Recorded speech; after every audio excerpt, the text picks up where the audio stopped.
अमर, राज, मीरा और सिमरन ये चारों कॉलेज के पुराने दोस्त हैं और अपनी एक रूटीन भरी ज़िंदगी से छुट्टी लेकर कहीं दूर एक ऐतिहासिक ट्रिप पर जाना चाहते हैं। काफ़ी सोचने के बाद उन्होंने एक सुनसान और रहस्यमयी रास्ते पर रोड ट्रिप करने का फैसला किया। इस रास्ते के बारे में तरह तरह की कहानियाँ थीं। लोग कहते थे कि ये रास्ता भूतिया है और यहाँ रात में कई लोग लापता हो चुके हैं, लेकिन उन्हें इस कहानी में रोमांच और थ्रिल महसूस हुआ और चारों ने तय किया कि वो इस डर को मात देंगे। रात के करीब 12 बजे जब चारों दोस्त अपनी कार में बैठकर ट्रिप के लिए रवाना होते हैं तो चारों में एक अजीब सा जोश था।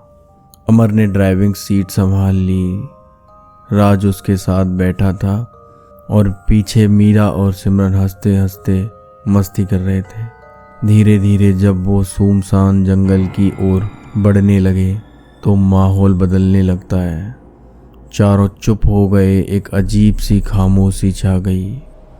हवा में एक अजीब सी ठंडक होने लगी और उनके दिल की धड़कनें तेज होने लगी। कुछ दूरी पर चलने के बाद उन्हें एक चाय की दुकान दिखी जो बहुत पुरानी और टूटी फूटी थी। गाड़ी रोककर उन्होंने सोचा कि चाय पी ली जाए ताकि आगे की यात्रा तरोताज़ा महसूस हो सके। जैसे ही वो अंदर गए वहाँ एक बूढ़े बाबा बैठा था जो चाय बना रहा था। अमर ने हंसते हुए पूछा, बाबा ये भूतिया रास्ता है क्या? हम यहाँ मस्ती करने आए हैं। बाबा ने अपनी आंखें तेरी करके गंभीरता से बोला, ये रास्ता तुम्हारे जैसे नौजवानों के लिए नहीं है। यहाँ से तुरंत लौट जाओ वरना पछताओगे। यह सुनकर चारों चुप हो गए। बाबा के शब्दों में एक अजीब सा डर और बेचैनी थी, लेकिन अमर ने हंसते हुए सबको हिम्मत दी और चारों फिर से गाड़ी में बैठ गए। जैसे ही उन्होंने आगे बढ़ना शुरू किया माहौल और भी डरावना हो गया। अब सड़क पूरी तरह से वीरान थी और जंगल के घने पेड़ दोनों तरफ से सड़क को ढक रहे थे। तभी अचानक उनकी गाड़ी के सामने एक परछाई गुजरी। अमर ने घबराकर गाड़ी रोक दी और चारों ने खिड़कियों से बाहर देखा, लेकिन कुछ भी नहीं था। अमर ने गाड़ी को धीरे धीरे आगे बढ़ाना शुरू किया, लेकिन अब सबकी सांसें तेज हो चुकी थी। ऐसा लग रहा था मानो किसी की नज़रें उस गाड़ी पर हों। थोड़ी दूर जाने पर उन्हें सड़क के किनारे एक टूटी हुई पुरानी गाड़ी दिखी जो सुनसान में खड़ी थी। सिमरन ने घबराते हुए कहा, चलो यहाँ से जल्दी निकलो, मुझे ठीक नहीं लग रहा है। अमर ने गाड़ी की स्पीड बढ़ा दी, लेकिन कुछ देर बाद गाड़ी अचानक से झटके खाने लगी और बंद हो गई। राज ने बाहर निकलकर इंजन चेक करने लगा। बाहर निकलते ही उसने देखा कि चारों ओर घना अंधेरा था और हवा में एक अजीब सी खामोशी थी। जैसे ही राज ने इंजन की जांच करना शुरू किया उसे किसी के चलने की आवाज़ सुनाई दी। राज ने जल्दी जल्दी से गाड़ी में वापस बैठकर दरवाज़ा बंद कर लिया और बोला, यहाँ कुछ तो गड़बड़ है। अचानक उनकी कार की खिड़कियों पर किसी ने दस्तक दी। चारों का दिल धड़कने लगा।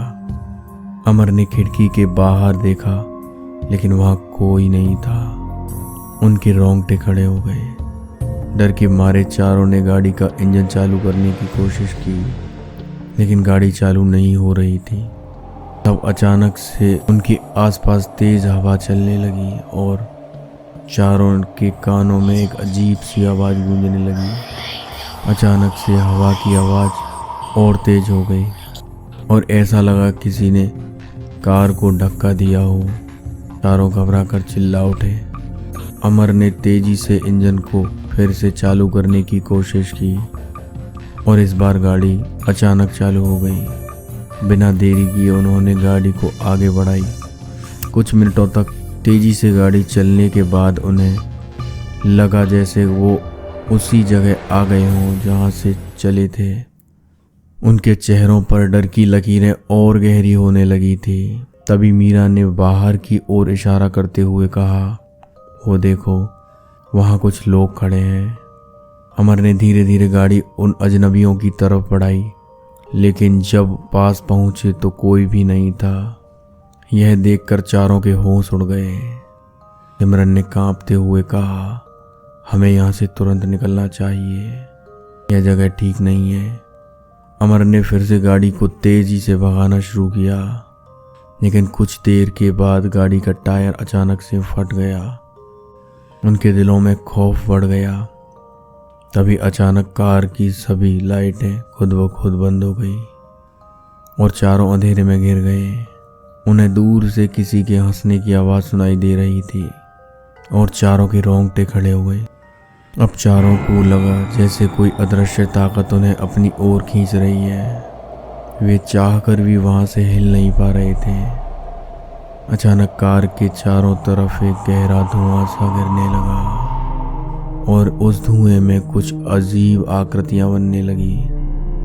तभी उन आकृतियों में से एक की लाल आंखें चमकने लगी और उसकी भयावह हंसी गूंजने लगी। अमर ने एक आखिरी कोशिश की और इंजन चालू किया। गाड़ी एक जोरदार आवाज़ के साथ स्टार्ट हुई। उन्होंने बिना देरी किए गाड़ी को तेजी से आगे बढ़ाया। जैसे ही गाड़ी तेजी से आगे बढ़ने लगी, उन परछाइयों ने उनका पीछा करना शुरू कर दिया।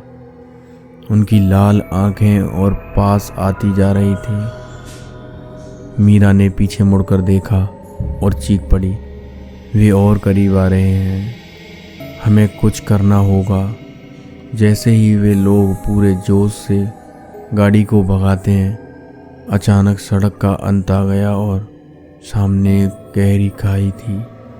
चारों घबरा कर गाड़ी से बाहर निकले और उस खाई के किनारे पर खड़े हो गए। तभी पीछे से किसी ने एक भयानक आवाज में कहा, तुम मुझसे बच नहीं सकते। घबराहट में उन्होंने आखिरी बार एक दूसरे की ओर देखा, मानो विदाई ले रहे हों, और फिर से एक साथ छलांग लगा दी। नीचे गिरते हुए उन्हें अजीब सन्नाटा महसूस हो रहा था। अगले ही पल उनकी आंखें धीरे धीरे बंद होने लगी।